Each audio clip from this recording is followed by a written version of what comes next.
We're at McDonald's, Woodstock Avenue, Rutland, Vermont. You're coming off of Route 7.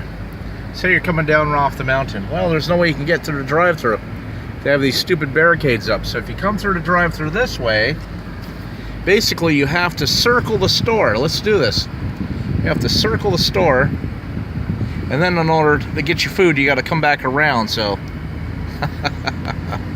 and also other thing I've seen here is that when people pull forward, there's no sign right here, and people step off of there. You're like a blind corner right there, and people have almost got hit. Cough Incorporated for you.